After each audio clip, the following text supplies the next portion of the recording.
Hello and welcome to the Emmy Awards. I'm your host, Emmy Cardinale, and this is my podcast where I talk about what I've been watching or rewatching once a week. If this is the first episode of mine that you stumble upon and you enjoy it, please feel free to follow me wherever you listen to podcasts so you can get notified when I upload a new episode. This is going to be the official beginning of my Bachelor Pad coverage, starting with season 1. If I enjoy it, I may do season 2.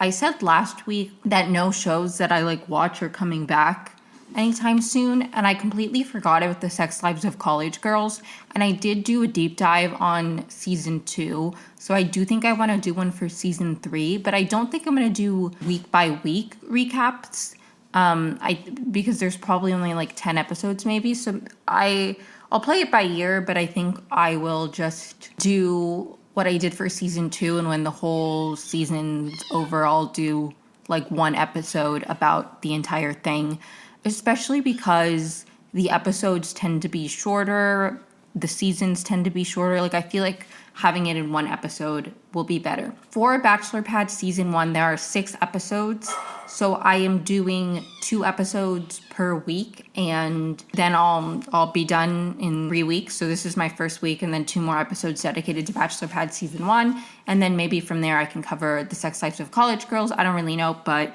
I didn't want to do 1 episode a week. I really wanted to do multiple, so I just did 2. I think that's clean. That's good. Since it's an old show, I don't want to do 1 episode a week. But if you want to follow along, feel free. It's on Hulu. I don't know if it's anywhere else. Any other housekeeping I have out of the way. If you hear any background noise, I'm fostering kittens, and there's only so much I can do to stop them from making noise. So that is what that is.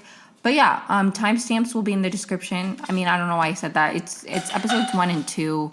So if you're if you want to move on, or if you want to watch the episodes and you watch episode 1 and then you want to come back, it'll all be down below. But yeah, I'm really excited. Bachelor Pad, I love it so much so far, and I'm so excited to talk about it. Shout out to my sister for being the one to recommend it to me. I want to look up what year this aired, because I actually didn't write that down. Okay, it started in 2010. Apparently there are 3 seasons, not 2. I thought there were only 2 seasons. I'm really excited though.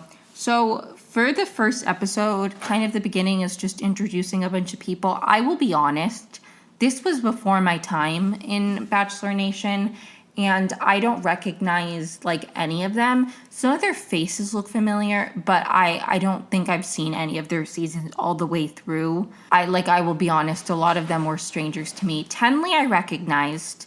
I don't know if she went on to be on Paradise or if she was just they used her face, but she looks so familiar to me. I did recognize her. For the most part, I really didn't recognize most of them. So they move into the mansion, they kind of get to know each other. They're all sleeping in one big room on bunk beds, which was crazy. And we find out from Chris Harrison that every week there will be a competition, and the winner of the competition gets a rose, which means they're automatically safe. They get to choose people to go on a date, and then they get to give out a rose, ensuring safety. And the guys vote on a girl they want to eliminate, and the girls vote on a guy they want to eliminate.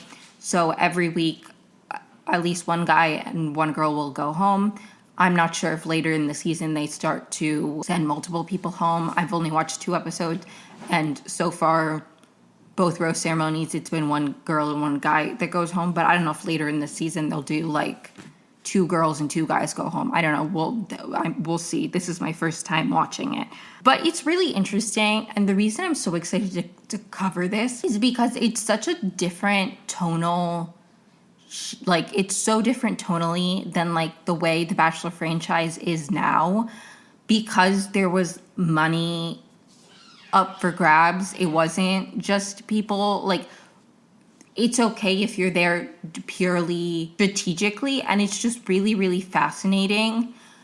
And I think it would be so fascinating in this modern era. Screw Bachelor in Paradise. I know they're bringing back Bachelor in Paradise, but I think if they do a spin-off show, they should bring back Bachelor Pad, because I think it would be so interesting in this era we're in, where The Bachelor has become very competitive and like strategic in a lot of ways to see some of the powerhouses from like this era play this game.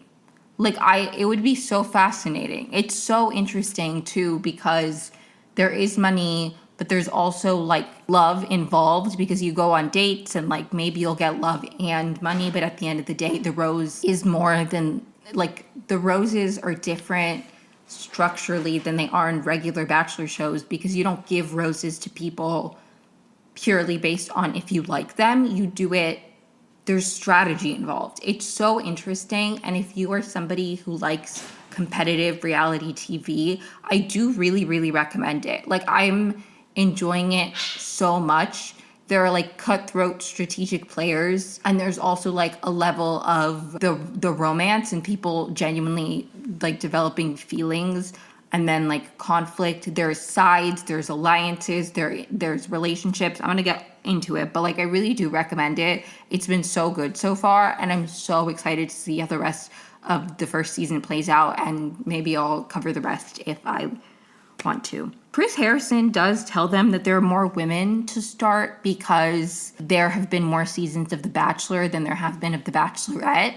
So it's kind of even, but he does say they'll even it out, which as of the end of episode 2, they haven't yet. The same amount of women as men have gone home every week. So I wonder if they'll bring in more men, if, like, I wonder how that's going to happen, that they'll even it out eventually. Like, is there going to be an episode where, like, only women go home? Are they going to bring in more men? I'm excited to see what he meant by that, because it hasn't played out as of the 2 episodes that I watched. From the beginning, before they play the competition, the girls are kind of leaning on sending Craig home, because he was a bit of a villain on his season, and he had some beef with one of the guys, and he was apparently really mean to the guys. I know nothing of this man, because I've never seen his season.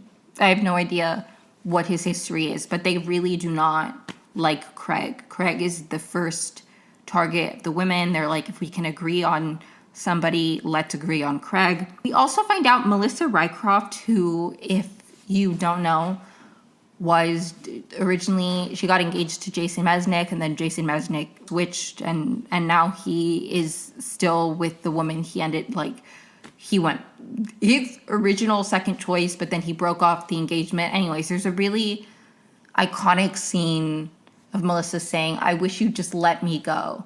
I think about that often. Anyways, so she is the host. She's not a bachelorette anymore. This is after she got married, but that's cool. I didn't know they brought her on to be like the host of this. That's cool. It's like her and Chris Harrison together, kind of. The first competition is Twister, and like it's literally just the board game Twister. There's no bells and whistles about it. They're just playing Twister. The women are out much faster than the men in this game, but Jessie S is the last woman left in the competition. There's like 6 people left, and she's the only woman. And then slowly people keep dropping until it's just Craig, the guy that all the women wanted to send home, and Jessie S in the final. They're showing off in this game of Twister. Jessie suggests that no matter what happens, they take each other on the date, because whoever wins gets to choose somebody to go on a date. So they kind of make that deal. And while they are, before that happens, Chris Harrison asks the group who they want to win, and Elizabeth says anybody but Craig M. And this is before it's just Craig and Jessie at the end. So when it's kind of like the final 6, Chris Harrison asks the group. Elizabeth says anybody but Craig. Craig was an asshole in the season, yada, yada, yada. We hate Craig. Then it's Craig and Jessie S left in the competition. They make that deal that no matter what, they'll take each other on the date. And Jessie loses. Craig M wins the competition, so he is safe for the week. He gets a rose, which means they can't vote to eliminate him, and he gets to choose 3 women to go on a date, and then from those 3, he gets to give a rose. Elizabeth and Craig talk after the competition, and he tries to win her over. It seems to be working, She says in her ITMs that she'll go on the date if he asks because it'll get her a rose and closer to the money, but it doesn't seem like she is really like buying what he's selling. It's more just like strategically, if he's gonna offer me safety, I'll take it. At night, somebody hears kissing sounds. There's whispers of somebody's hooking up with somebody, and they don't know exactly who it is, but they kind of think it's Craig. And then I think Tenley starts saying that it was Michelle who was kissing Craig, and they think she did it for a rose. It becomes this whole thing, and Michelle is upset. She denies it. She's like, that didn't happen, and she's really upset at Tenley for starting this rumor. Craig gets his date card, and he chooses Jessie S., Jessie S. is the only girl named Jessie. There are 2 guys named Jessie, and then Jessie S., but she's the only girl named Jessie. I was so confused the first episode because there were a million Jessies, but then they did start giving people nicknames. Like there's Jesse, I wrote his name and I forgot his name now. Kozaks. Anyways, they just call him his like name, and then there's Jessie P, and then Jessie S is the only girl who's named Jessie. Anyways, Craig chooses Jessie, Gwen, and Elizabeth. Jessie because they made that deal.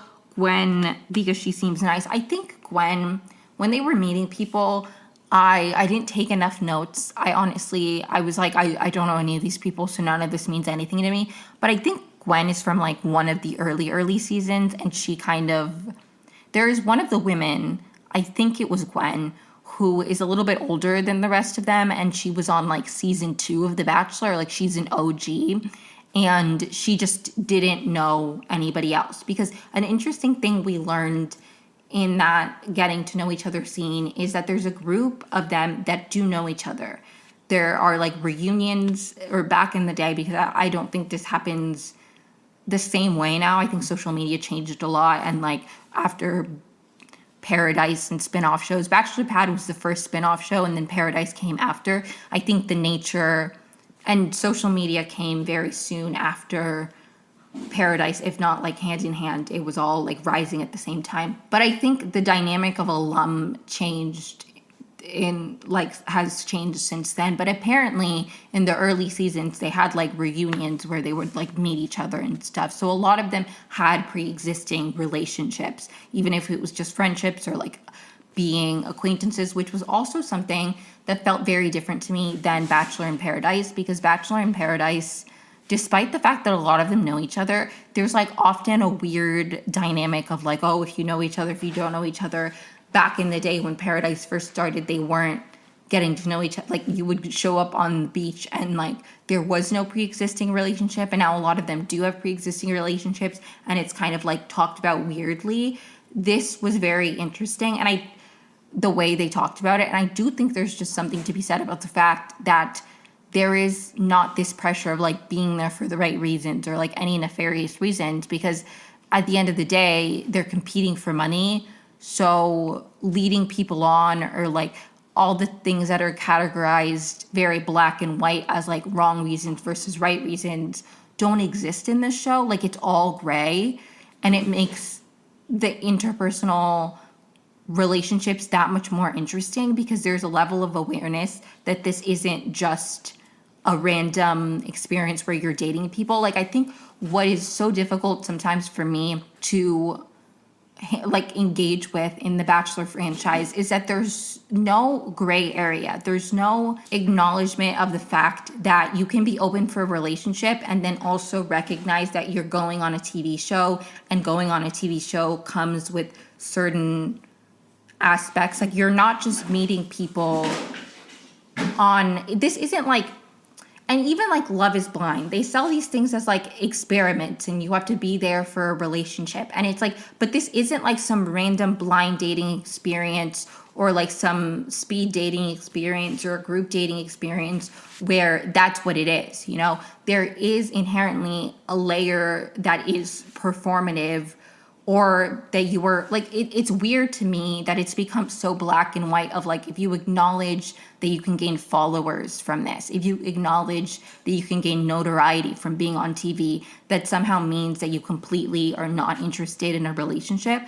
Like, I think that there are people who purely go on these shows, purely the only goal is notoriety, and they view these relationships and these people as like pawns, and it's not real at all. Of course I do. Devin, I think from this last season of The Bachelorette, is a great example. He played the game and he played it well. And in doing that, he completely led Jen on and didn't treat her like a human being. I think there's a gray area and there's a nuance where it doesn't mean that you're not open for a connection, and it doesn't mean that the feelings you have for the lead or for one of the people in this like in these like group, like, it doesn't mean that the feelings aren't real, but it's also like disingenuous to act like you were simply there purely to find love because you're also on a TV show, you know? So I think what makes Bachelor Pad so compelling for me personally as a viewer who is a fan of the Bachelor franchise is that there is this gray area. Like, there is this complex dynamic of like, I care about this person, but also strategically this is not good for me. Like, they talk about like the strategy of like coupling up and like closing yourself off to other relationships, and like all of those things come up, and it's like, doesn't mean that the fact that you're like developing feelings for somebody isn't a thing that's happening, but there's also like, it's just so fascinating to me, and it feels so much more real than the Bachelor franchise often does, like in present day, because it feels like it's very gray. It's not black and white. The relationships are very complex because you're trying to be strategic while also caring about the people that you're involved with, romantically or otherwise. It's really, really interesting. Anyways, I didn't mean to go on that tangent, but I really, really like this show. I really do recommend it. Anyways, Elizabeth says that, I don't know if I said this. Craig chooses Jesse, Gwen, and Elizabeth on the date. I do think I said that.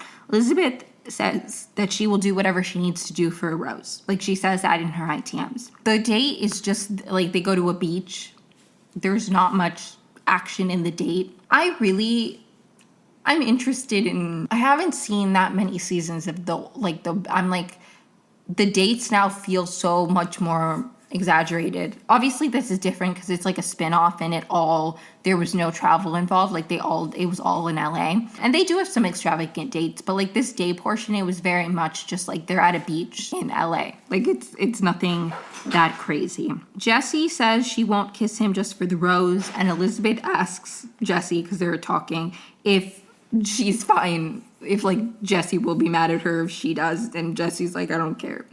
So there's very much this narrative that Elizabeth is willing to engage with Craig for the rose regardless of how she feels about him personally. Elizabeth and Craig then talk about their experiences. They have like a one-on-one conversation, and they talk about their experiences on their respective seasons of the franchise, and he kind of defends himself. He's like, well, I honestly, again, and I should know, but I honestly, I don't. Like, I wish I could tell you more detailed what they're referring to, but apparently Craig had some kind of beef on his season, and he kind of defends himself, and he's like, well, you said mean things about your season, and she's like, but it was different. I don't even know. But they end up seeming to find some kind of middle ground, or like common ground, where he doesn't want her to hold that against him, and she's like, I won't, and it seems good.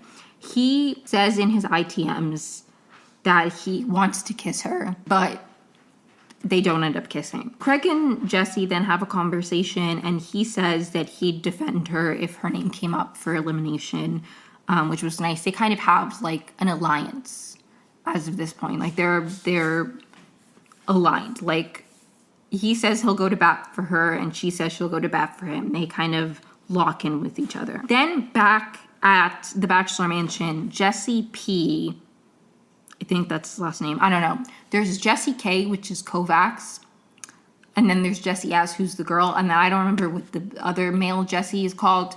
I don't remember what his last name is, but Jesse and Natalie begin to bond.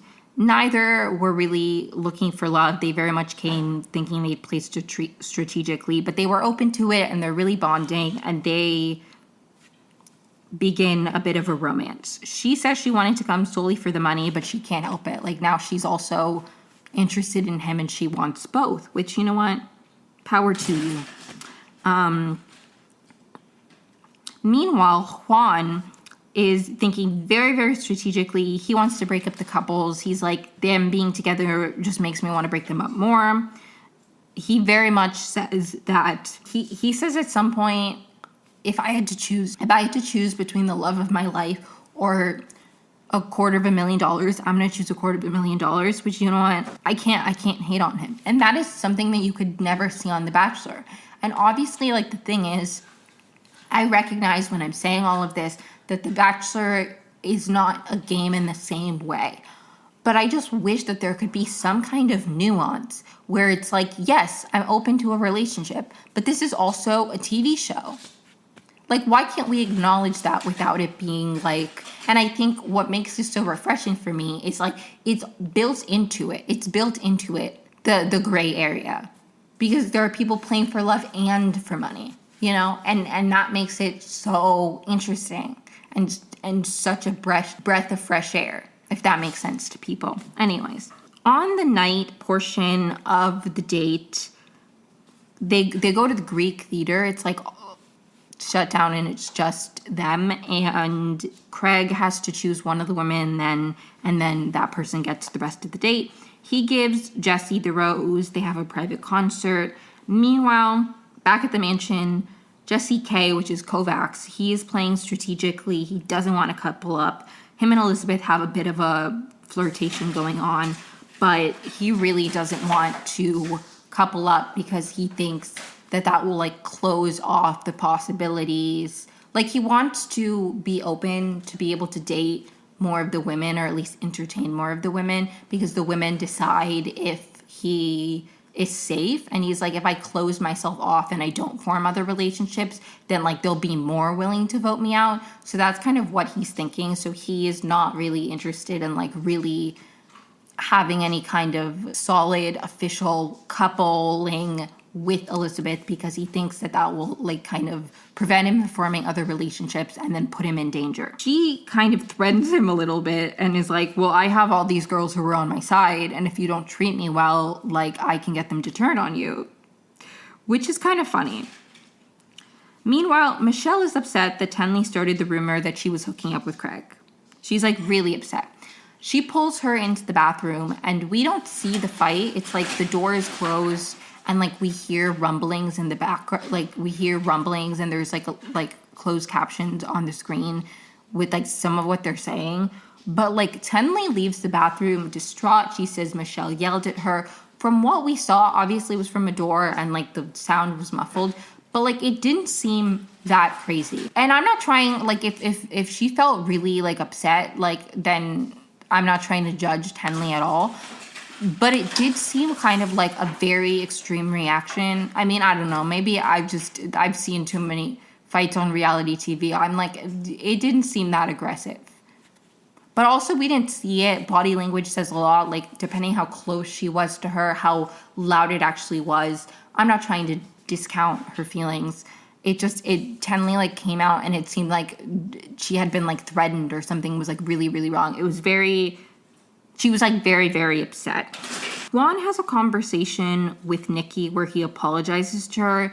This seems to be based off of some pre-existing dynamic they had, which they might have established early in the episode, and I may have missed it, and I'm sorry. I might, in preparation for next week, I might rewatch the beginning of the first episode now that I'm more familiar with them, because the thing is, I was watching the beginning of the first episode, and I didn't know who, like, half of them were, so I was just very confused and not able to, like, really keep up. I might go back and, like, try to see if I can piece together, like, the pre-existing relationships, because the Juan and Nikki dynamic, I do think, was, like, some kind of pre-existing conflict they had that he didn't want to impact his standing in the game with the other women. That is my interpretation. Chrisley is really, really wanting to play strategically. She kind of talks to the women. She's trying to like appeal to them about playing strategically and making sure they get out the athletic guys because they will be more of a threat to win competitions. She would slay on Big Brother. Me on Big Brother. But unfortunately, as happens sometimes in Big Brother, she said this to a group of girls, one of whom is aligned with one of the athletic guys, and Natalie runs to tell her friend Dave because she thinks that Dave is one of the guys who Chrisley would want to target. So then Dave starts wanting to target Chrisley. You can't have shit. But anyways, Elizabeth tells the girls about her issues with Jesse Kovacs and that he'll do anything for money, and kind of the fact that he wouldn't solidify something, the fact that he wouldn't like lock in or like want to pursue her, like anything like that, ends up becoming like a big reason the women are like, we should get him out.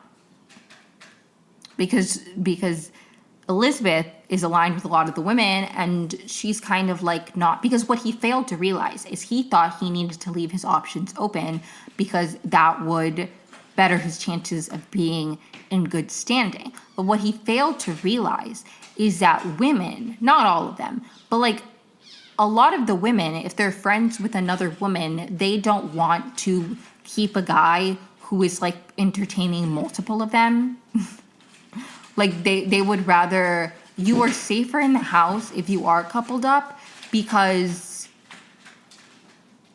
I guess it depends. Like if the women are not all aligned and you are like coupled up with somebody who's opposite of you, but like in theory, his strategy of like not coupling up because it leaves you more open, I don't think was the right approach, because it doesn't really bode well for you if you're kind of being wishy-washy. Like there are other, like there's a guy named Jonathan who I think his nickname is the Weatherman. He, in the 2 episodes I've watched, he doesn't really seem to have much of a romantic relationship with any of them, but he's not like leaving his options open and like flirting and engaging with some of them, being like, I'm not going to commit because that'll be bad for my game. Like it's different, you know, there's a different attitude. I don't think that the women will want to keep a man around who they think is just entertaining multiple of them. Like they don't want to keep like a player around. So his like gut instinct was wrong, and it did begin to hurt him because they started to talk about potentially voting him out. She kind of has a conversation with him where she's like, you need to act like you care about me because this is hurting you with the women. Which, you know what, it's kind of interesting though, because it's not like she just says, oh, I'm really upset about this, and the women are like, we have to get him out. She's telling them he'll do anything for money. And then she goes to him and she's like, look, they really don't feel good about you. You have to pretend like you like me. And he's like, I don't need to pretend. I do like you. And then she's like, well, then you need to express it and make it clear. And you know what? It feels a little bit like manipulative. Like it feels very strategic, because it's not like she's just like upset and the women are like immediately like, let's get him out. She's very much telling the women that he's like not to be trusted. And then she goes to him and she's like, look, you need to change your behavior around me because they think you're not to be trusted. Like that feels very much like she did that just so he would start like showing her affection, which does feel a little bit manipulative. But alas. And Elizabeth is kind of like, she doesn't really know what to do, because I think she's really torn on the whole Kovacs thing, because she is bad-mouthing him, but she's also like, I don't want him to go home. Anyways, for the rose ceremony, all of them, they go into a room and they vote for somebody to send home. And then Chris and Melissa give out the roses, and the last people who get roses are the last ones who are safe. Very similar, like basically a regular rose ceremony, except like it's interesting because Paradise has a different rose ceremony in that like there's less women or less men, and then the men give out the roses and like only women go home once a week.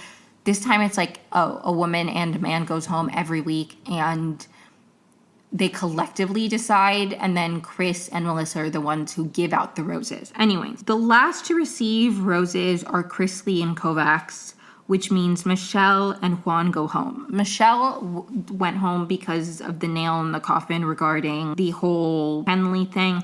Juan, I think, went home partially because he was playing too strategically. Like, he was talking very much about, like, I don't care about, like, anybody. I'm here for the money. That and his history with Nikki, I do think hurt him. But I think it was just kind of like they really wanted to get Craig out and they couldn't. So then they had to pivot and he was, like, a good option. I don't think Juan did anything particularly in the episode that pointed to why he went home. But alas, as Michelle is leaving, Jonathan, the weatherman, that's his nickname, makes some really bad comments about Michelle. I really didn't like it. He said that, like, there wasn't enough space for her multiple personalities, something about a straitjacket, like, just calling her crazy in every way. Like, okay, Jonathan, pack it up. Love the casual ableism in 2010, but alas. And that's where episode 1 wraps. So episode 2 opens up post-rose ceremony. There are 7 men left and 10 women left. Kovacs and Elizabeth talk about doing damage control regarding their relationship. They kind of bother me. Like, I don't care for the Kovacs-Elizabeth dynamic. I'm like, you guys, like, I don't really care for either of them. I gotta be honest. Kovacs begins to realize that being in a couple is better strategy than not, because Elizabeth has women on her side, and if the women don't like her because of him not being with Elizabeth, that can hurt him, as I previously said. So he is like, yeah, let's lock in. Natalie and Jesse B continue to be in a couple. They're very into each other. He says it's not strategy, but it is helping. And there begins to be, in this episode, conversations kind of about sides of the house. You know, if this was Big Brother, it would be like alliances, you know? So they call themselves the insiders versus the outsiders. The insiders are kind of the ones who have all these pre-existing relationships. You know, there's like a clique of people who kind of are good together. And then the people who kind of are from like a variety of seasons, they don't have like that pre-existing relationship. Those are the outsiders, is kind of the dynamics. The second competition is a pie eating contest. It's split up between women and men. So the women compete and then the men compete, and there's a winner from each. And then each winner gets to choose 3 people to go on a date, and then they get to give out a rose. So there are going to be 4 people total who are safe this week, 2 women and 2 men. So that is where we stand. Gia really hates pie, she says in her ITM, but she feels like she's an easy target because she has a boyfriend. That's another dynamic, which is really interesting, because the prize is money. It's not a relationship. The relationships play a role, obviously, but prize is money. So there is somebody who is in a relationship, Gia, which is a very interesting dynamic. So she's worried that she's an easy out because she's in a relationship. So she feels like she needs to win the competitions, even though she really doesn't like pie and she's not excited about the pie eating contest. Prisley bows out of the competition because she had to have her gallbladder removed like a year before, and she can't risk it because apparently her body can't like break down fats or something. I don't know. I think that's a totally valid reason not to do a competition. She's like, I want to play, but I don't want to end up in the hospital. Like, valid. And then Dave, who I don't think I've mentioned at all, but he is a player in this episode. Dave, actually, no, I did mention him because he was the one who said that he wanted to get Chrisley out last episode after Chrisley was being strategic. Natalie told Dave. Anyways, Dave, maybe David too, I don't know. Anyways, he makes some comment about how she like should have sucked it up. I don't know. That was annoying to me. Like, maybe he didn't know the history about her gallbladder, but it's like, shut up. Really bothered me. I was like, she doesn't want to put herself in physical danger by like trying to like devour a pie. God forbid somebody doesn't like. Anyways, that was annoying to me. The women start first and they kind of are they're doing okay at first, and then they really start to struggle. Like, they start vomiting, they have to bring out buckets. Tenley is leading, but she like literally throws up into her pie at some point and then just keeps eating, which was so gross. Wes helps Gia, like he's really encouraging her throughout the entire thing. Towards the end, it's between Gia and Tenley, and Gia pulls out the win. She takes it home, and I was super happy for her because she said she wanted to win, and she won. The guys feel confident going into the competition, and then it's harder than they expect. They're literally like 2 bites in, they're like, this is disgusting, we can't keep doing this. And it really pissed me off that Dave guy said in his ITMs that he had 5 bites and then he knew that he couldn't finish the pie. Like, shut the fuck up about the girl who had to bow out because she doesn't have a gallbladder. Like, literally shut up. Anyways, Jonathan, who they called the weatherman for some reason, is doing the best despite being the underdog. Like, literally in the ITMs before they start the competition, he's like, there are guys here who are like 200 pounds. They could easily eat these pies really quickly. I'm the smallest one here. Like, I am not going to win. And then he does win, which, you know what, I was happy for him.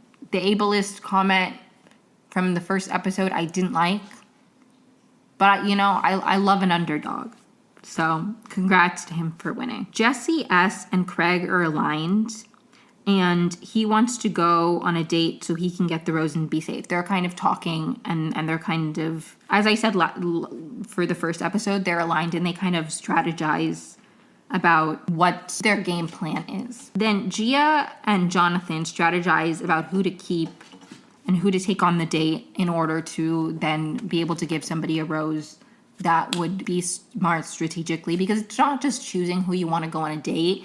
If you want to give somebody a rose, the only opportunity you have is on the date, so you need to maybe choose somebody that you're interested in, but also choose somebody who you want to keep safe by giving them the rose.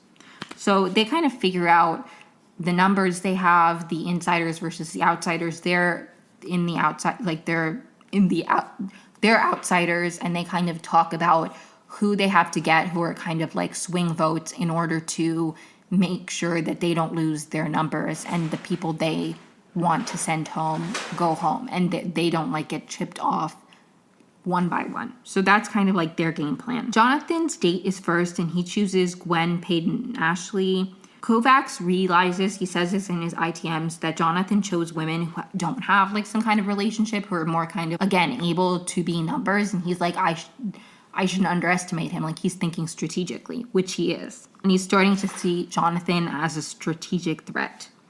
It's a painting date. They do these all the time on Paradise, where it's kind of like you literally paint with your body or whatever. So that's kind of the day portion of the date. Not much to note there. Chrisley back at the mansion begins to panic because she knows that she's like not long for the house. She's like on the outs, and she was hoping that she would get to go on the date so she could maybe be safe. And that's not an option for her. And she's like, I like, she doesn't think she's going to win. But at this point, she doesn't want one of the insiders to win. She wants somebody in her group to win. And we kind of have the lines established. They're like the cool kids who are like the insiders, which is Wes, Dave, Kovacs, Kipton, Natalie, Tenley, and Elizabeth. They're kind of a little group. And then the rest of them are on the outs. Gia's in this conversation with Chrisley, and she realizes that she has the power to keep somebody safe. So she's like, if we keep Craig safe, that removes their option for who they want to send home. So I'll take Craig on the date, I'll give him the rose, and then they won't have that easy person to vote out. So that's kind of like the game plan. And that will increase their numbers. They'll keep somebody who they can pull in safe, because Craig is not going to work with that other side of the house. Jonathan, on the night portion of the date, talks to Peyton about the groups and the dynamics, and she's on board to join the outsiders and stick with that group and be loyal to that group and make sure that the other side gets picked off first. Ashley is more hesitant because she has friendships with people like Elizabeth and Tenley, and she is really not super down, but at the end of their conversation, they do agree. She does agree that she should stick with that side. Like, she does kind of say, yeah, I'll do what you want to do. Then he has a conversation with Gwen, and it's not really strategic at all. It's just them getting to know each other because he actually likes Gwen. He gives Gwen the rose, and she says in her ITMs that romantically they're never going to happen.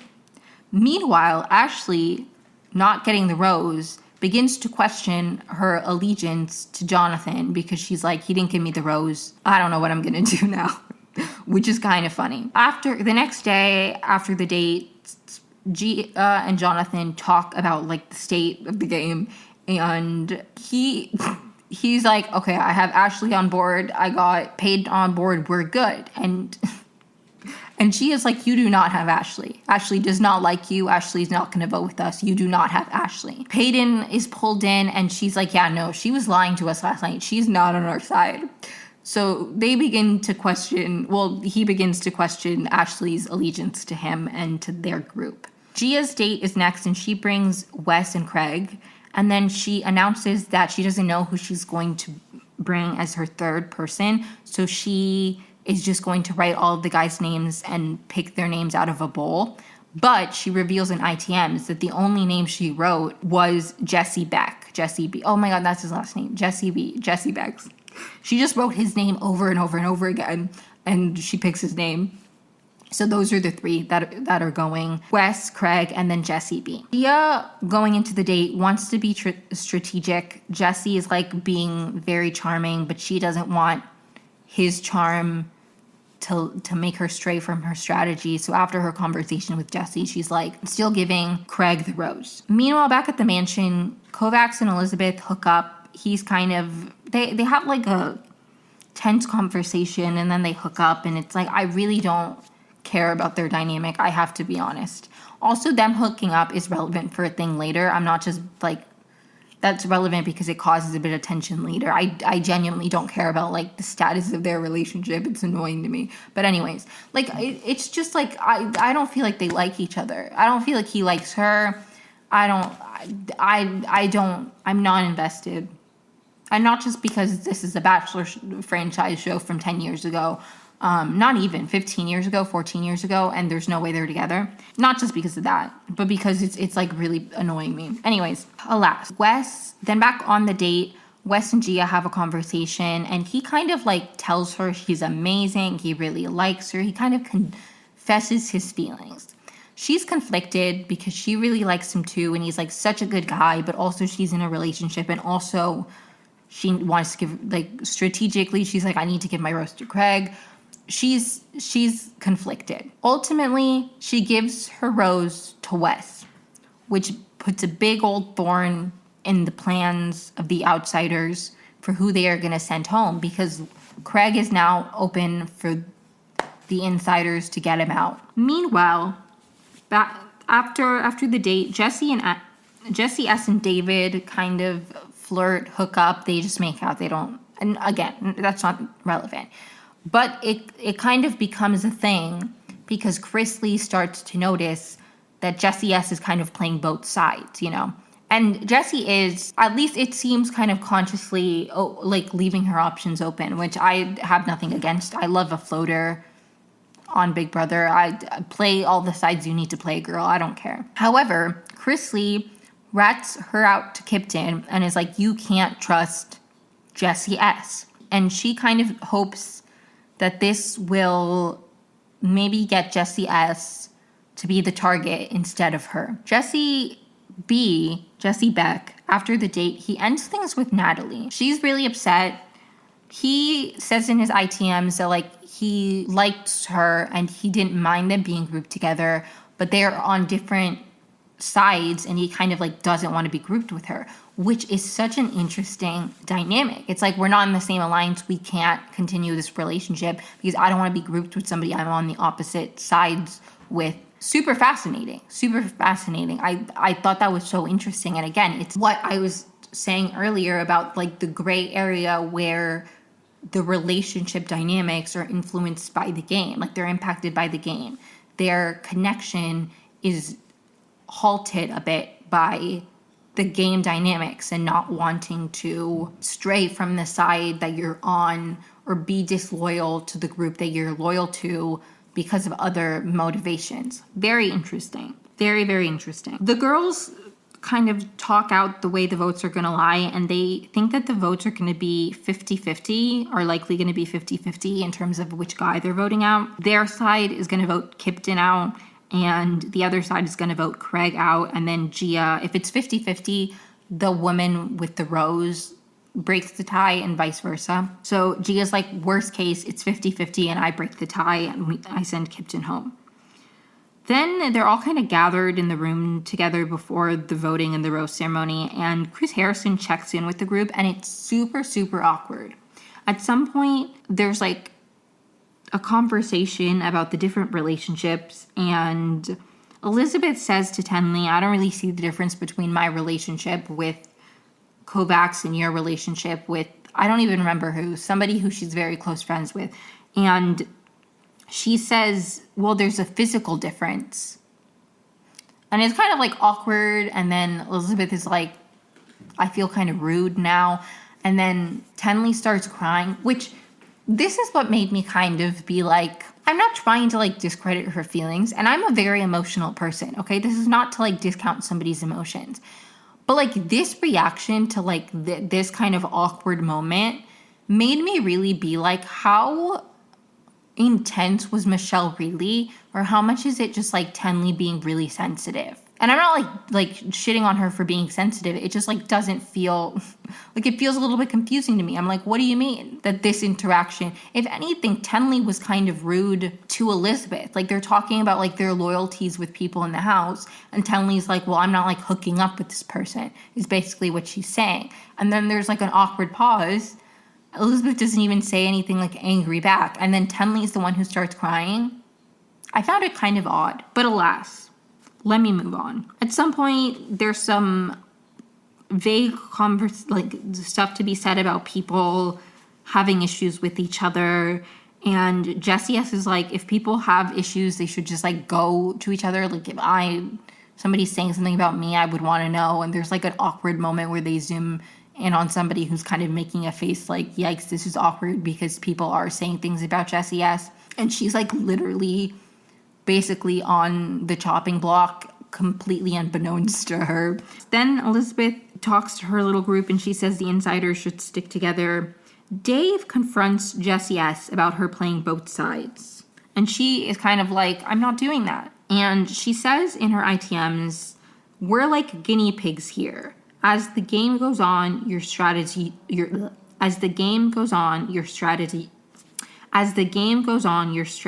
change. I thought that was interesting. Like, I thought it was interesting her being like, we're the first people to play this game. Like, the strategies are going to change. Like, things are changing. And you know what? That's fair. That's fair. She's right. Then we see her voting, and she says she decides to vote for Craig because she wants to prove to Dave that she's not lying and that she is loyal to him and not to Craig, because she is kind of going between both of them, you know. He's like, I don't know if I can trust that you'll choose me over Craig, and this is her way of being like, see, I'll choose you over Craig. The guys are leaning now towards Chrisley because Jessie may be an ally. Like, some of them are actually now leaning towards Chrisley because Jessie S may not. Like, Chrisley is more of a wild card, so that's kind of like, will it be Chrisley or will it be Jessie S? Chrisley realizes she's in danger and that Jessie S might be safe, and she kind of starts to freak out. And then the big, like, end cliffhanger of the episode is that Nikki and Kipton have an emotional talk because he kind of knows that he's in danger, and she feels really bad about voting him out, but she also like wants to be true to her word, and it's kind of like left on a cliffhanger of like, did she vote for Kipton to go or did she vote for Craig? Because she, with her group of the outsiders, their plan is to vote Kipton, and so she's kind of a swing vote. If she votes to keep Kipton and she votes against Craig, if then her side loses numbers and she kind of burns that bridge. But she has a friendship with Kipton, and it's very difficult for her emotionally. Again, super interesting interpersonal relationships playing into the game. Like, that's all really, really interesting. I enjoy that. So that's kind of an interesting cliffhanger. It's like, will she go with her heart? Will she play strategically? The last four who haven't received roses are Chrisley, Jessie S, Kipton, and Craig. And the last woman to get a rose is Chrisley, and the last man to get a rose is Kipton. So Jesse S. and Craig are going home, which is kind of sad. They were like in the final two in the first episode and they like made a deal with each other and like boom, they're gone. I did feel kind of bad for Craig. I mean, I don't know anything about him. Maybe he was the worst person ever on his season, but it does suck. And like Gia did feel bad because she's like, the plan was to save him and it like went off book. And again, it's why it's so interesting that like the fact that all of these people are coming off of like a dating show and the way they know each other is all like, it's just such an interesting dynamic because their first experience with reality TV and the reason they're all in this franchise is because they went on pursuing love. And then like, that's why I think it would be so interesting because it's like, it's just a very different dynamic. And I even think like you see, obviously it's a different iteration, but like the traders, there's such a different dynamic between like people who come from different franchises. And I think what makes Bachelor Pad so interesting for me is that there's this layer of like the for the right reasons, the genuine relationships mixed into this competition, money motivated show that I think would be so interesting to watch in this day and age where it's become so black and white of like any ulterior motive except being like madly in love with the person who's the lead is like viewed poorly. Like you would, and like, yeah, I guess he was kind of a bad guy, Juan, who was like, I would rather leave with the money, but it's like, at least he could say that. And like, I don't know, it would just be so interesting to see this in this day and age. Would it ever happen? I don't know, but it's so interesting so far. I'm really excited for the next 2 weeks. Next week, I will cover episodes 3 through 4, and then the next week after that will be episodes 5 and 6, which are the last two, and that will wrap up my coverage of this. Will I cover season 2? I don't know. I'll figure it out as the week goes on. But yeah, this episode should be out like Friday or Saturday, and then I have another special edition of the Emmy Awards coming out sometime this following week, maybe like Wednesday. So stay tuned. And then the next, like, and that's separate from like my, anyways, you'll see. That'll be out like mid next week. And then I'll have another episode again for the next weekend. And we'll just keep chugging along. Thank you so much for tuning in. It really means a lot. Sorry if this episode's a little bit shorter than normal, but hopefully it's a decent length. But I have another, again, this week is kind of going to have 2 episodes, so hopefully that'll balance it out. Thank you so much for tuning in. It means a lot. Make sure you follow me over you listen to podcasts. And if you like the episode and you haven't seen Bachelor Pad, you should watch the first 2 episodes and then like watch the next 2, and it'll be like a book club where we like read the same chapters at the same time and talk about it. So anyways, thank you so much. It means a lot, and you'll hear from me soon. Bye.